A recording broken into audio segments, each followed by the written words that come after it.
할렐루야. 크게 한번 해볼까요? 할렐루야. 옆에 사람한테 할렐루야. 네. 아, 제 손녀딸이 이제 고등학교 3학년이 됐어요. 얘가 어린이집 다닐 때 한 번은 할아버지한테 와서 할아버지 이 다음에 커서 뭐 될 거야? 할아버지 이 다음에 커서 뭐 될 거야? 이제 그렇게 질문했어요.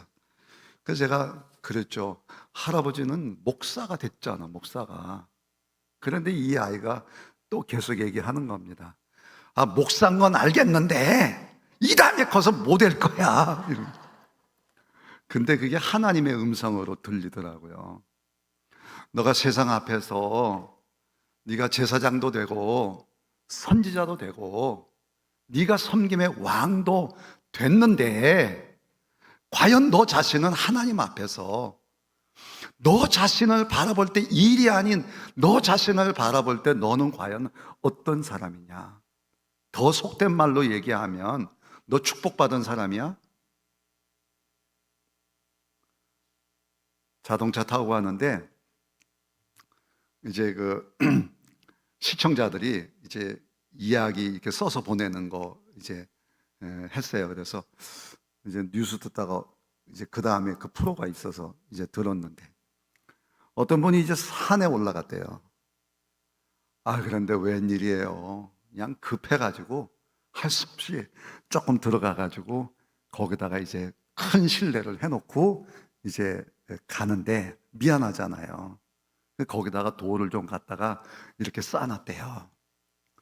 그러니 그 다음에 이제 한 몇 개월 있다가 이제 다시 이제 산에 올라가는데 도둑이 꼭 자기 사건 현장을 찾아간다며요.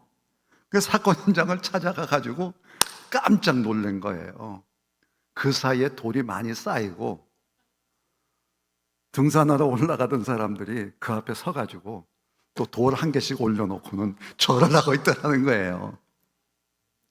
그 얘기를 들으면서 우리가 신앙생활하는 것이 혹시 이런 건 아닌가? 뭔가 교회에서 열심히 일은 해. 정말 잘했다고 상도 받았어. 그런데 정작 내가 하나님 앞에서 나 자신을 볼 때 뭔가 확신이 없어. 뭔가 빈 것 같아. 내가 지금 하나님의 축복받고 살아가는 것이 맞나? 저 사람이 축복받아가지고 돈도 벌었다는데 저 집 자식은 이렇게 출세도 했다는데 왜 내 인생은 이렇지? 내가 축복받은 거 맞아? 죽어서 천국 가가지고 하나님 앞에 상급 받는 거는 두 번째 문제고 지금 이 땅에서 내가 내 자신을 돌아볼 때 그런 공허감에 사로잡힐 때는 없으셨는지. 저는 목회하면서요 그럴 때 엄청 많았습니다. 제가 74년도부터 교육전도사에서 은퇴할 때까지 따지니까 50년을 했어요. 그 50년 동안에 이제 여러 가지 일들을 꽤 많이 했어요. 하나님의 은혜 가운데 학교 가서 교양 과목 대학교 가서 강의도 한 10년씩 하고 또 젊은 나이에 또 노회장도 하고 일부러 하려고 그런 건 아니었지만 총회 가가지고 부장도 한 서너 개 이렇게 하고 또 어디 강의 다니라고 하면 또 강의도 가서 하고 나 자신을 볼 때 정말 나는 다른 사람보다 내가 너무나 축복 많이 받았다. 근데 일이잖아요.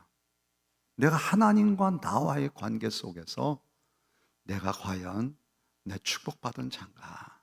그런 생각을 할 때가 있었던 거예요. 근데 오늘 사도 바울이 똑같은 경험을 하는 거예요. 사도 바울이 세운 고린도 교회예요. 분쟁이 생겨서 고린도 교회에 편지 보냈어요. 여러분 그러지 마세요. 믿음, 소망, 사랑 그 중에 제일은 사랑입니다. 그래서 사랑으로 교회를 편안하게 했어요. 그런데 나중에 또 들리는 소식이 거짓 선생들이 들어와가지고 저 사도 바울은 가짜야. 예수님 제자도 아닌데 지가 무슨 사도라 그래.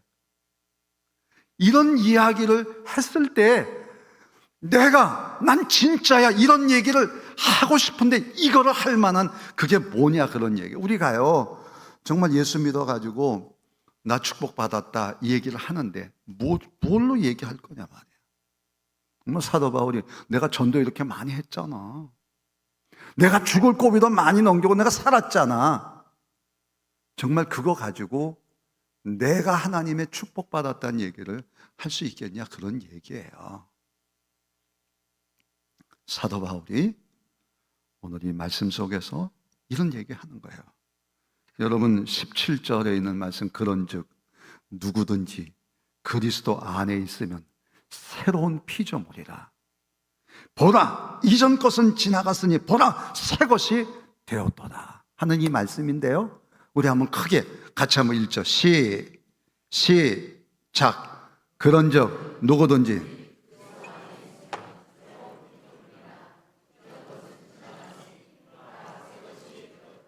아멘. 사도 바울의 고백이에요. 자, 내가 뭐 많은 일, 나 그 얘기하고 싶지 않아. 근데 중요한 거는 내가 그리스도 안에 있었더니 하나님이 나를 새로운 피조물이 되게 했어. 나를 새 것 만드셨어. 이제 이 얘기를 하는 거예요. 그러면서 앞뒤로 세 가지 이야기를 해요. 내가 누구냐? 새로운 피조물 된 내가 하나님으로부터 받은 축복이 이건 뭐냐?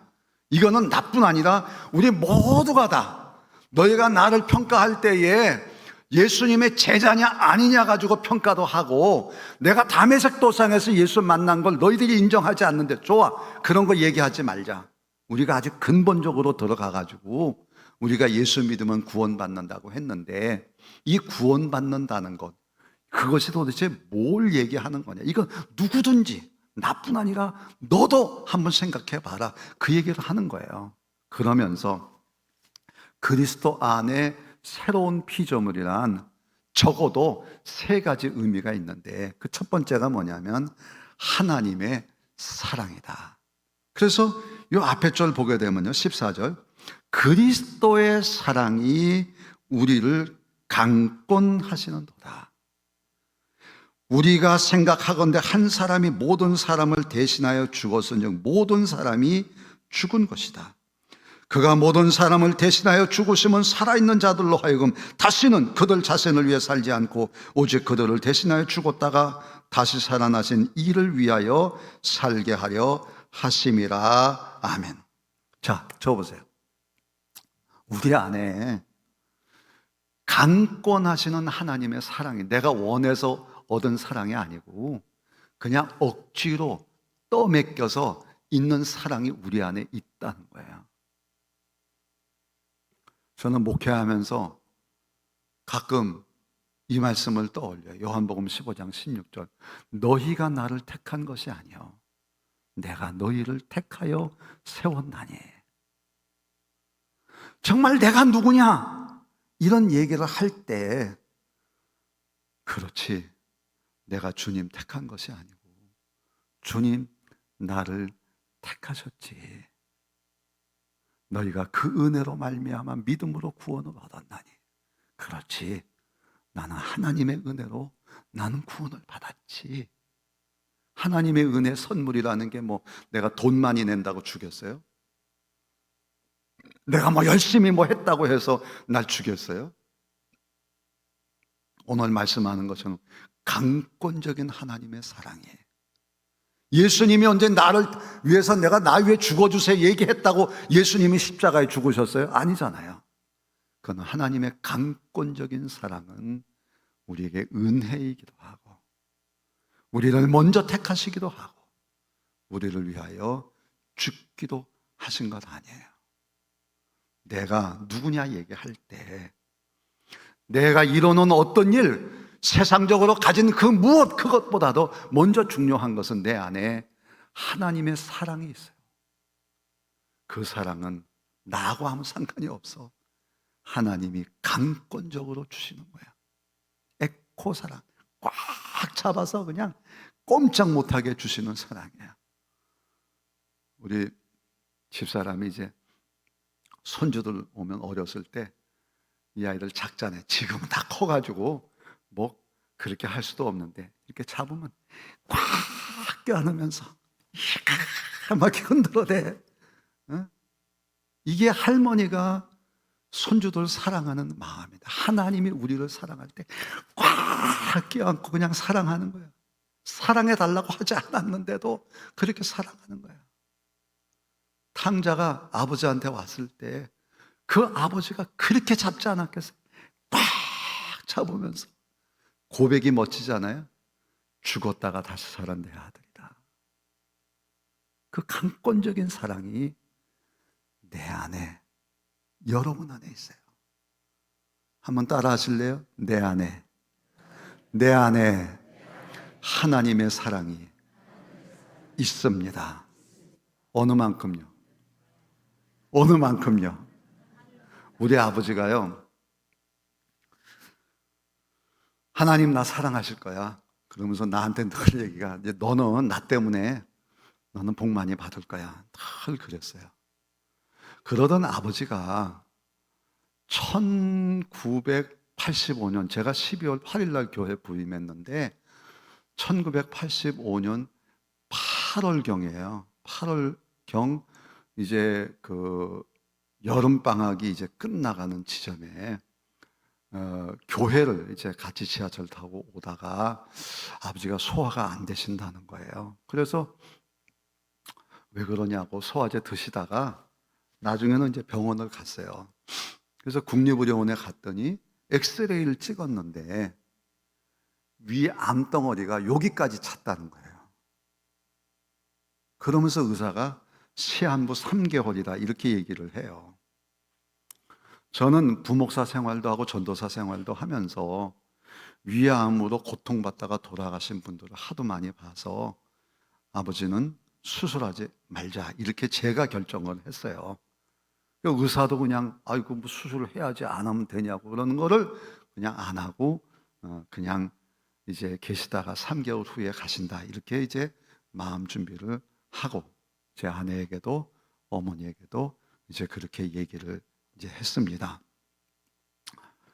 그런데 이제 아버지가 이제 밤에 이제 위암이니까 이 위가 암이 암덩어리가 이제 위를 이제 이렇게 파고 들어가면서 핏줄을 건드리면 이제 피를 토하시는 거예요. 근데 피를 토하는데 이 아버지가 아시는지 모르시는지 아니 그 피를 토하면서 하나님 앞에 하나님 나 좀 살려주세요. 이러면 얼마나 좋겠어요. 이렇게 기도하지 않고 밑도 끝도 없이 하나님 내 아들 오목사 당회장 되는 거 보고 죽게 해주세요. 아니 31살짜리 이제 목사 안수 받은 지 얼마 되지도 않는데 그렇다고 내가 남들처럼 공부를 많이 한 것도 아니고 응? 그렇다고 뭐 우리 아버지가 무슨 목사님이고 장로님이라서 빽이 있는 것도 아니고 제가 문화교회에서 부목사 생활을 했는데 허 목사님이 저보고 그래요. 목사 네 목사 아들이요? 아닙니다. 장로 아들이요? 아닙니다. 외국 유학했어? 아닙니다. 뭐 이것도 저것도 없으면 열심히 하는 것밖에 없네 그러더라고. 진짜 아무것도 없는 정말 우리 아버지 피난 내려와가지고 명절 때 되게 되면 갈 데도 없고 늘 외로웠던 난데 정말 주변에 아무도 없어. 더군다나 우리 처갓집은 믿지도 않아서 제 아내만 교회를 다녔어요.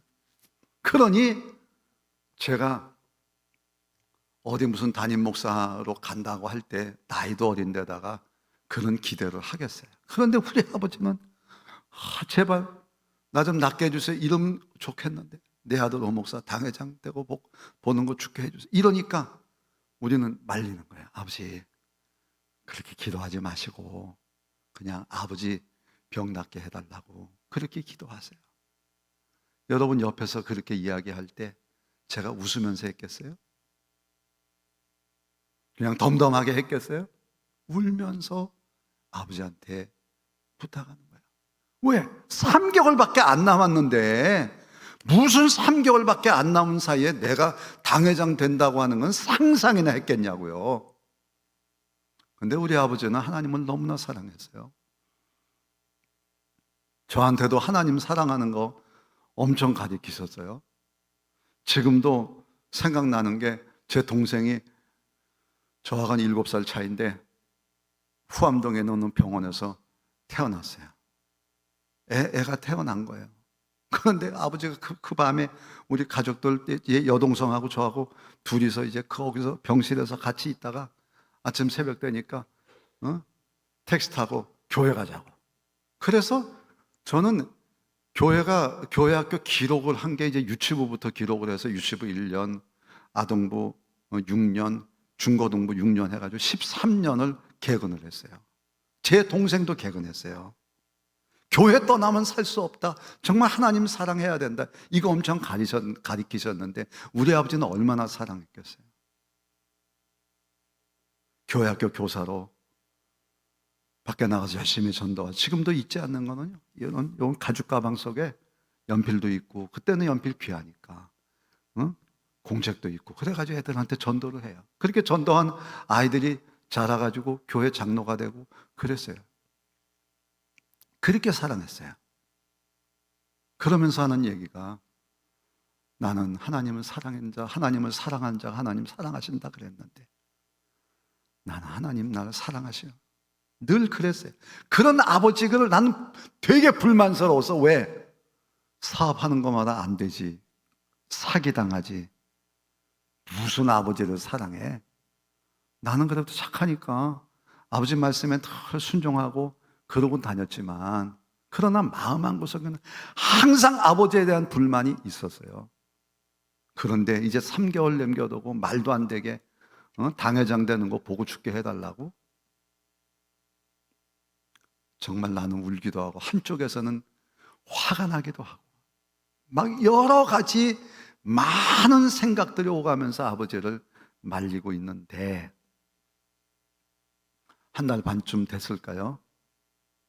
저한테 전화가 하나 왔어요. 내가 부목사로 섬겼던 그 목사님이 전화를 하셔가지고, 이태원에 한남제일교회라고 하는 게 있는데 수요일 날 가서 설교하고 와라. 내가 가봤더니 이미 사람 다 거의 선택한 단계에 있더라고요. 그러니까 내가 설교 끝나고 내려오니까 나를 소개했던 장로님이 물었어요. 선임 장로님한테 어떻게 할까요? 그랬더니 저 사무실에서 얘기가 들리는데 3만 원 줘서 보내. 그때는 뭐 설교하면 3만 원 정도 줬거든요. 얼마나 화가 나는지, 내가 무슨 여기 온다 그랬어? 뭐 한다 그랬어? 그래가지고 막 집에 가서 얘기하니까 우리 제 아내가 하는 말이에요. 여보, 그래도 당신 나이에 그래도 선 보는 설교라도 했잖아. 감사하잖아. 하나님 놀랍게도 저를 한남제일교회에서 이미 여러 사람이 있었는데도 불구하고, 정해진 사람이 있음에도 불구하고 하나님 무슨 뜻이신지 저를 그 교회 담임 목사로 부르시고, 그 12월 8일 날 제가 주일 설교를 했어요. 그리고는 그 교회 주보에 담임 목사 제 이름을 써놓은 것을 가지고 장로님들하고 같이 저녁에 아버지 면회를 갔습니다. 그리고 아버지에게 이렇게 보여드렸어요. 그러니까 장로님 붙잡고 저희 아버지가, 우리 아들 오 목사 잘 부탁합니다. 근데 이제 상태가 너무 심해지니까, 이제 자꾸 피를 토하니까 어쩔 수 없이 이제 위를 절제하고 이제 피 토하는 것을 억제하자. 그래가지고 12월 9일 날 수술을 하시고, 그리고 아버지가 원래 좀 장사하셨어요. 건장하고. 그래가지고 수술을 했는데도 그냥 복도로 다니시면서 운동한다고 그러시다가 금요일, 13일 금요일, 외국에서는 13일 금요일 뭐라 그러잖아요. 금요일 새벽에 하나님의 부르심을 받았어요. 저는요, 이 교회를 어떻게 39년 있었냐. 뭐 능력이 없어서 그럴 수도 있겠지만, 그러나 내 마음속에는 아버지가 나한테 선물로 주신 이 교회를 떠날 수가 없었어요. 여러분, 하나님의 사랑을 확신하는 자에게는 하나님 반드시 사랑의 증거로 함께 하심을 믿으시기를 바랍니다. 강권하시는 하나님의 사랑, 나하고 하면 상관없어요. 그냥 하나님 나 그렇게 사랑하시는 거예요.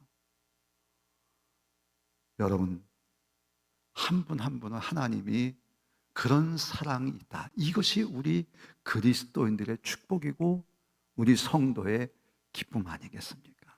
그것이 사도 바울이 고백하는 강권적인 하나님의 사랑, 그것이 내 축복이라고 이야기를 하는 거예요. 두 번째는 하나님의 능력에 따라합시다. 하나님의 능력. 이게 무슨 말이냐면 이제 16절 17절에 보게 되면 그러므로 우리가 이제부터는 우리 어떤 사람도 육신을 따라 알지 아니하노라. 그러니까 육신의 어떤 능력이나 뭐 그의 신분이나 뭐 그의 건강함으로 아는 게 아니라 비록 우리가 그리스도도 육신을 따라 알았으나 이제부터는 그같이 알지 아니하노라. 육신으로 안 알겠다는 거예요. 예수님도 그렇다는 거예요.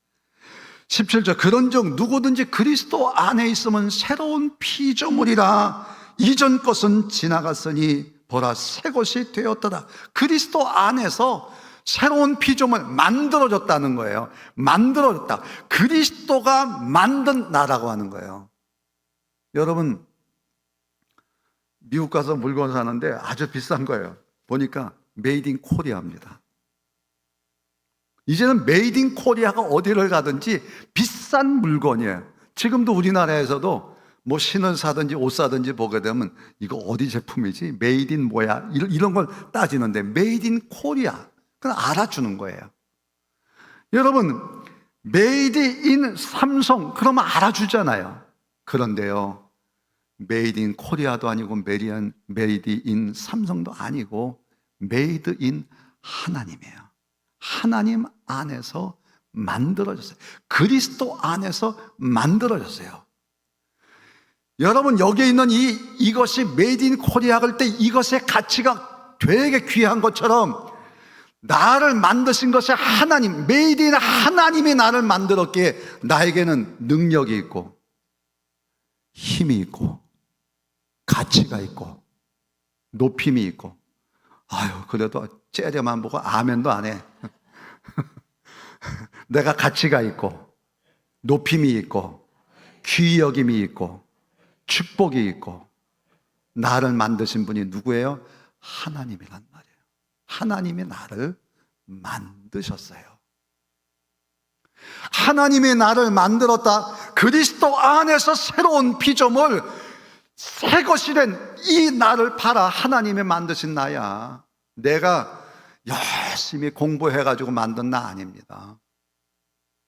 내가 좋은 집안에 태어나서 만들어진 그런 내가 아닙니다. 뭐 세월이 좋아서 만들어진 나도 아니고 재수가 좋아서 만들어진 내가 아니라 하나님이 친히 나를 만드셨어요. 예수 그리스도를 통해서. 거기에는 로마서 8장 30절에 있는 말씀대로 미리 아시고 미리 정하신 그대로 우리를 부르시고 의롭다 하시고 영화롭게 하신 그 하나님의 계획과 손길이 우리 안에 있다고 하는 거예요. 내 안에 있다. 그러니까 내가 얼마나 축복받은 나입니까? 얼마나 축복받은 나예요.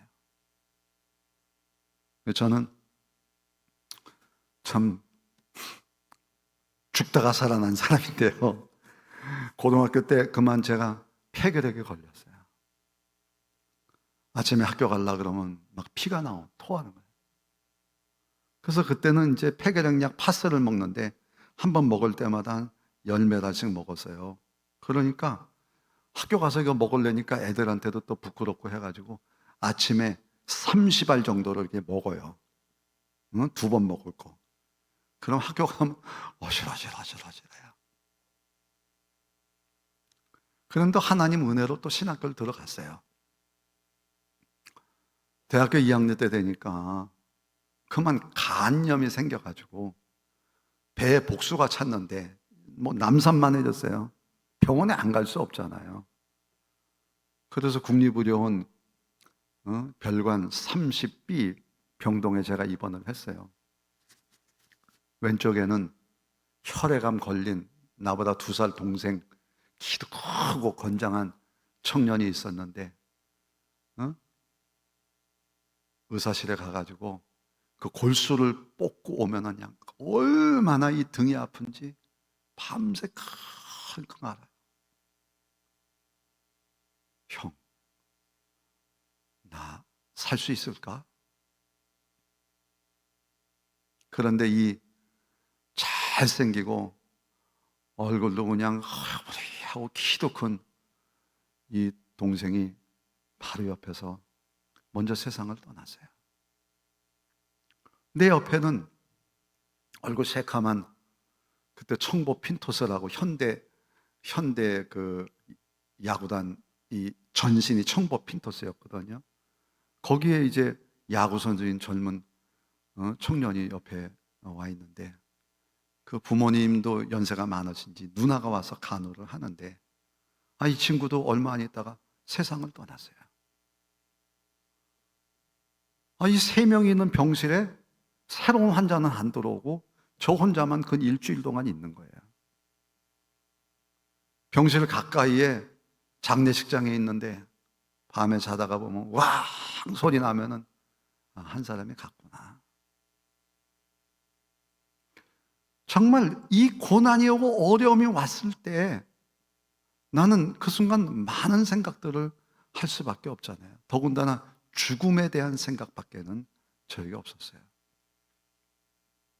병원에서 더 이상 치료하지 못하니까 그냥 나가라 그래가지고 배는 이만한데 그리고 이제 집에 왔다가 이제 한월산 기도원에 갔죠.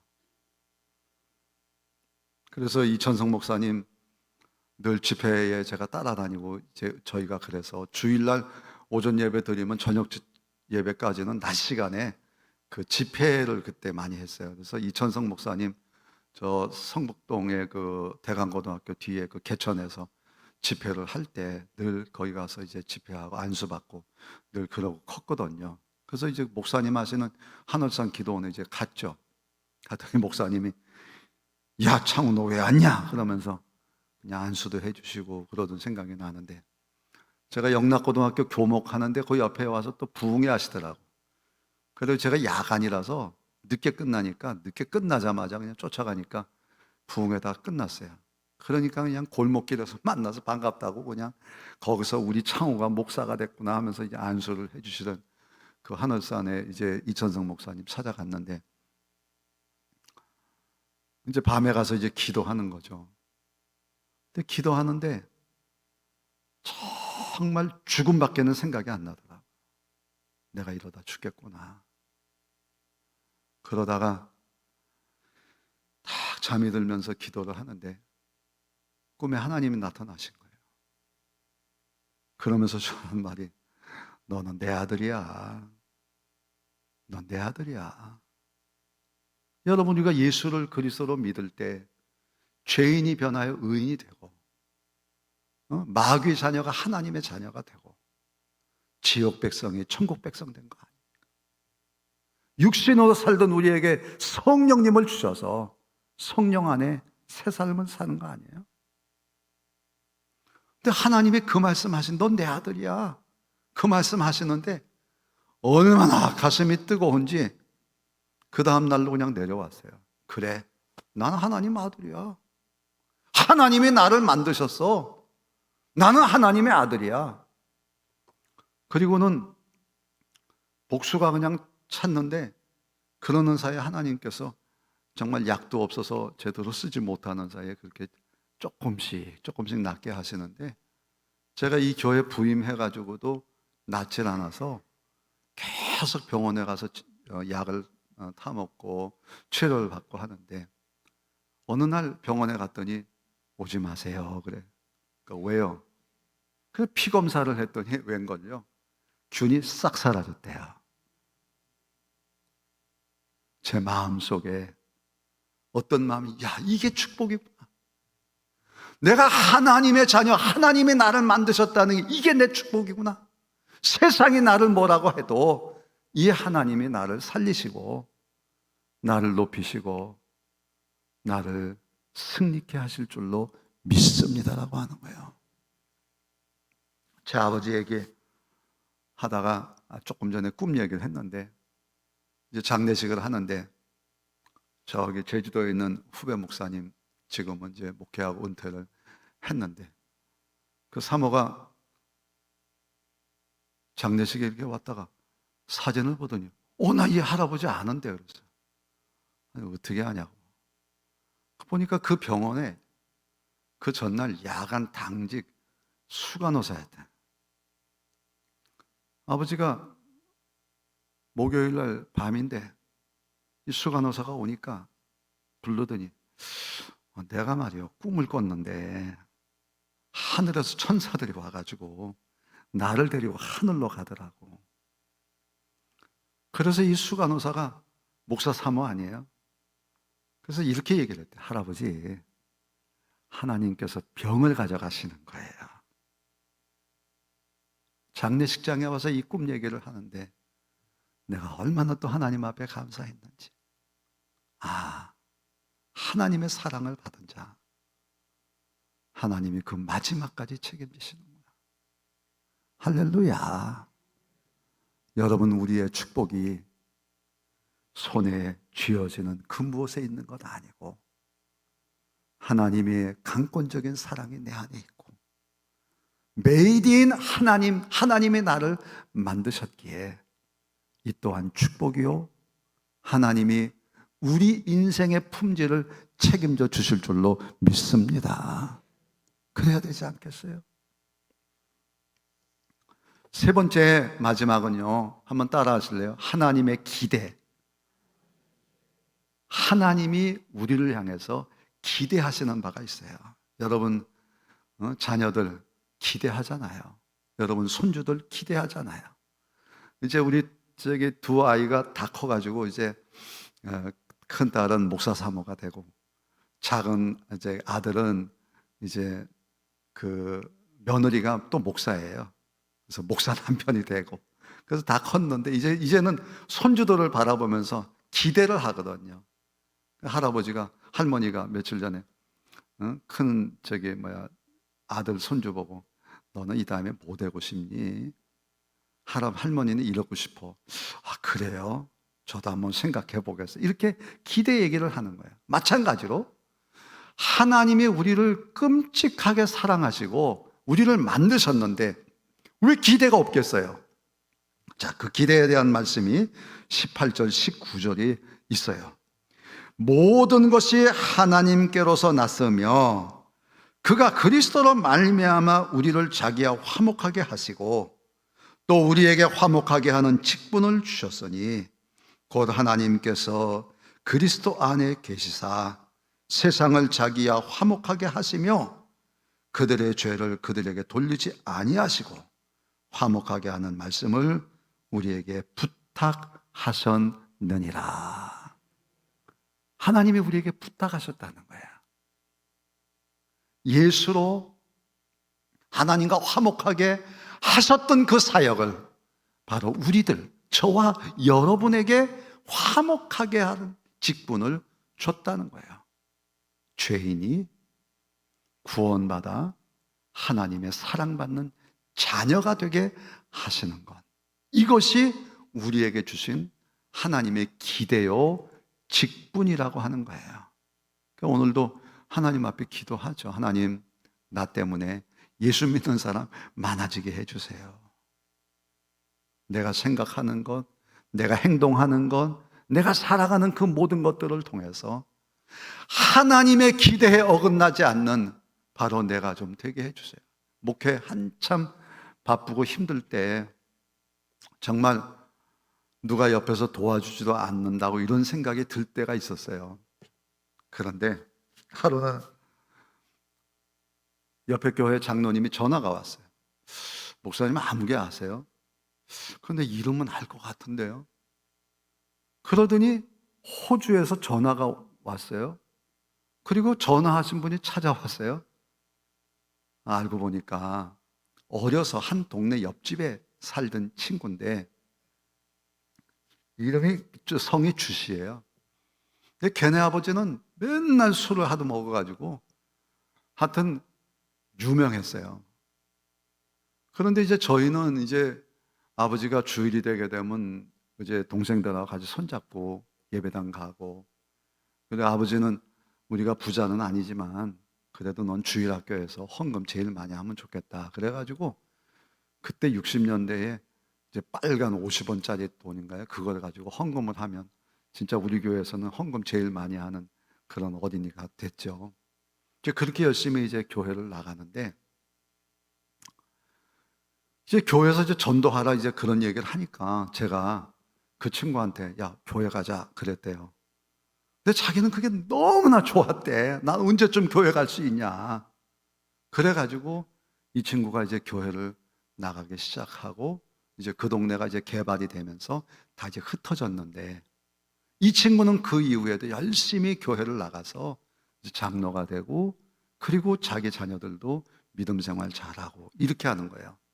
그러니 나이가 들어서 호주에 이민을 가가지고 돈도 좀 벌고 애들도 이제 많이 크고 해서 하니까 자기가 나한테 전도한 그 창우 분명히 목사가 됐을 거다.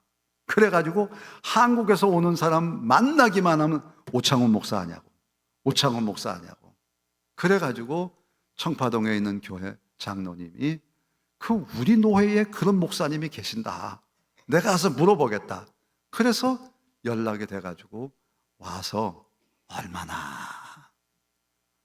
좋았는지 저하고 한 3개월을 한국에 같이 지내면서 그때 이제 교회가 이제 그 지역 주민들에게 식사 경로 식당을 하고 있었는데 그 경로 식당 비용을 자기 있는 동안 다 대고 또 열심히 봉사하고 그런 아주 기쁜 마음으로 그렇게 돌아갔어요. 내가 그때 이 친구 때문에 얼마나 목회가 힘들고 어려울 때 위로받았는지 몰라요. 얼마나 힘있게 목회했는지 몰라요. 내가 이게 여러분한테 얘기할 정도로 그게 나한테 훈장이 돼버렸어요. 여러분, 우리가요, 하나님이 우리에게 대한 기대가 있다고 하는 거, 여러분, 내버려 둔다고 하는 말처럼 무서운 거 어디 있어요? 아무런 기대도 하지 아니하고 내버려 두는 인생이 아니라 오늘도 여전히 나를 기대하고 계시고 오늘도 나를 통해서 역사하기를 원하시는 그 하나님, 그 하나님의 기대가 우리의 진정한 축복이 될 줄로 믿습니다라는 거예요. 그리스도 안에서 새로운 피조물 된 축복이 뭐냐? 하나님의 사랑, 하나님의 능력, 하나님의 능력, 그리고 하나님의 기대다라고 하는 거예요. 한번 여러분 따라 하실래요? 새로운 피조물 된 축복. 첫째, 하나님 사랑. 어떤 사랑이요? 강권적인 사랑이에요. 둘째요, 하나님의 능력. 하나님이 나를 만드셨어요. 셋째, 하나님의 기대. 하나님이 나를 기대하고 계세요. 이 놀라운 축복이 우리 속에 있어. 이거 가지고 살아가는 거예요. 저는 이제 목회를 이제 한 교회에서 39년을 이제 마치면서 늘 마음속에 숙제가 하나가 있었어요. 이제 뉴타운이 이제 되는데 우리는 그 서울시장이 무슨 일인지 하여튼 뭐 자세한 내막 뭐 있는데 내가 얘기는 안 하고 우리 지역을 한 3,000평을 뺐어요. 그러다 보니까 이제 뉴타운에서 같이 질 거라고 기대하다가 쑥 빠져버렸어요. 그러니 우리 교회 입장에서는 교회 건축을 할 수 없다라고 하는 절망감이 꽉 차 있었어요. 근데 하나님 앞에 제가 기도하는 거죠. 내가 새로운 피조물 된 축복일 때 내 안에 하나님의 사랑이 있고 하나님의 능력이 있고 하나님의 기대가 있는데 나는 절대로 절망할 수가 없어요. 그래서 저는 이제 처음에 이제 부임할 때는 길가에 작은 예배당이 있는 그 건물 거기에 목회를 했는데 목회하면서 조금 땅을 사가지고 예배당 지으려고 남양 이제 한강을 바라보는 그 지역에 이제 땅을 이제 구입을 했어요.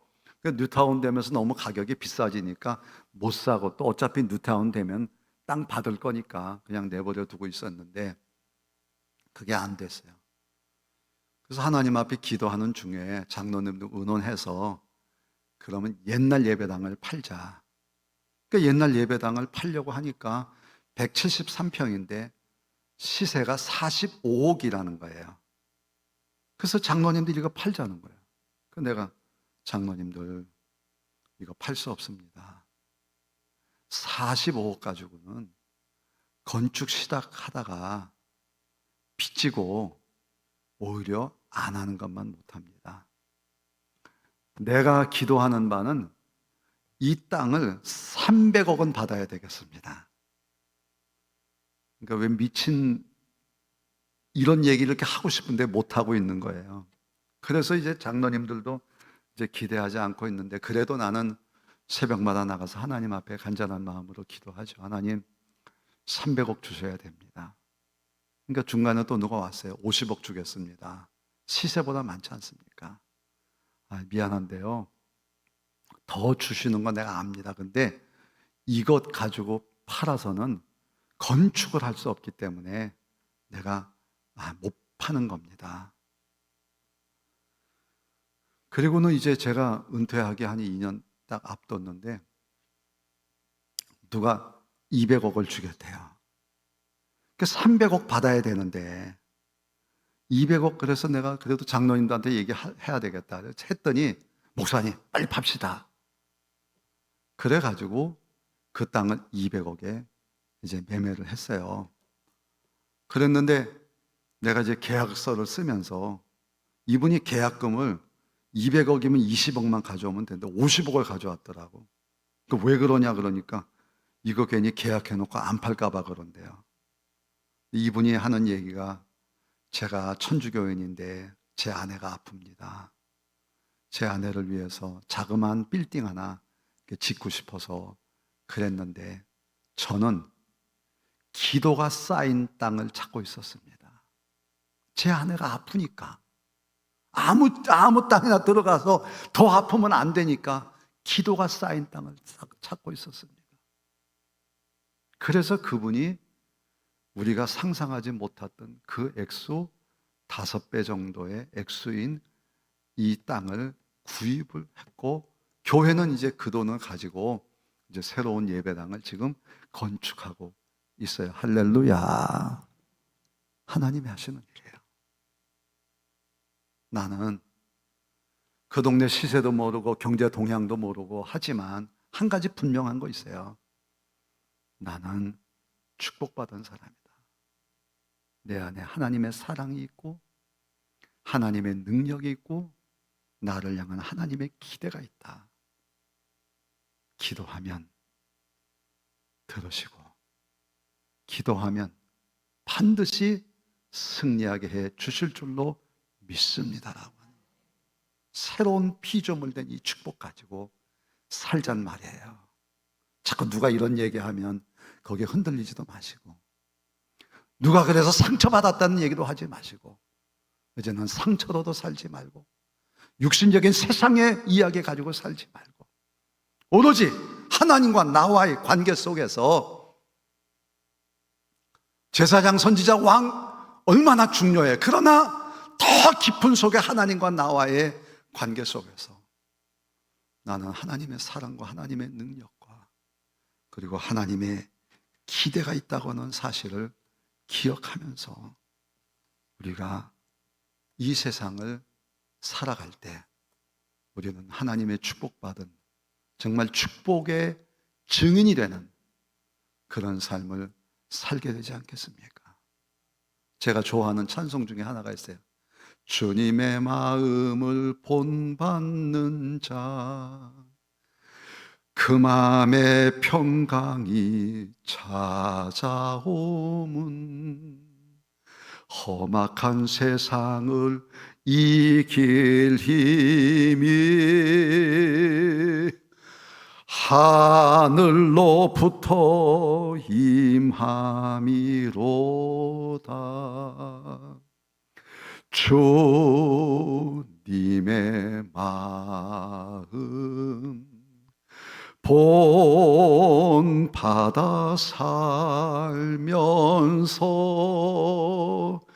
그 거룩하심 나도 이루리. 가는 길 거칠고 험하여도 내 맘에 불평이 없어짐은 십자가 고난을 이겨내신 주님의 마음 본받음이라. 주님의 마음 본받아 살면서 그 거룩하심 나도 이루리. 할렐루야.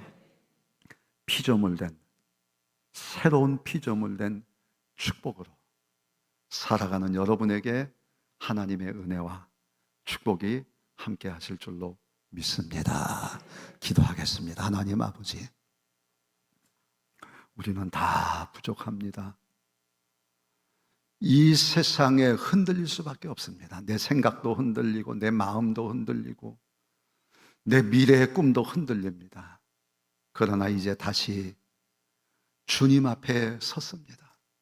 그리스도 안에 새로운 피조물로 섰습니다. 그렇습니다. 내 안에는 하나님의 사랑이 있습니다. 하나님의 능력이 있습니다. 하나님의 기대가 있습니다.